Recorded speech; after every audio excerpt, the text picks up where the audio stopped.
অবশ্যই এটা আমার ফ্যামিলিগত, আমার মা দেখছে, আমার বাবা দেখছে, সবাই দেখছে, দেখে কয় নূরজাহানকে তুমি এতটা মানে উত্তেজিত করছো কেন? আমি বলতে আছি দেখুন অনেক ইউটিউবার আসিল তো, এজন্য আমি অনেকে ভালোবেসে। দরকার ছিল যে মা ও কয়েকটা গালি দিছে, ওকে মাফ করে দিও। না ও তো ছোট মানুষ, ওর মা বলছে যে ওকে মাফ করে দিতে, যে আমি কিন্তু অনেকগুলা গালি দিছি। এই বালের ভিডিও আমার মাও দেখে ঘরে বয়া বয়া, পরে আমার মাও দিব মায়ের, কারণ আমি আমার মা বাপের বাসায় যাই না, একটা বাচ্চা নিচে পালি।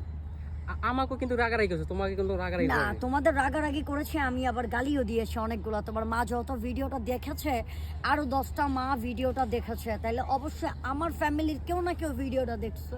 না ও গালাগালি এই যে সামনে এসে ক্যামেরা নিয়ে যদি একটা মেয়ে মানুষ, আমি না, যে কোনো মেয়ে মানুষ, তোর একটা মেয়ে যাইতেছে, ওর একটা উন্না পড়ে গেছে, তুমি ক্যামেরাটা লয়েছে ওর উন্নাটার মজা লইতেছো, কিন্তু আর মাথার কাপড়টা যে উঠে, আপু মাথার কাপড়টা দে, এমনি বলো না।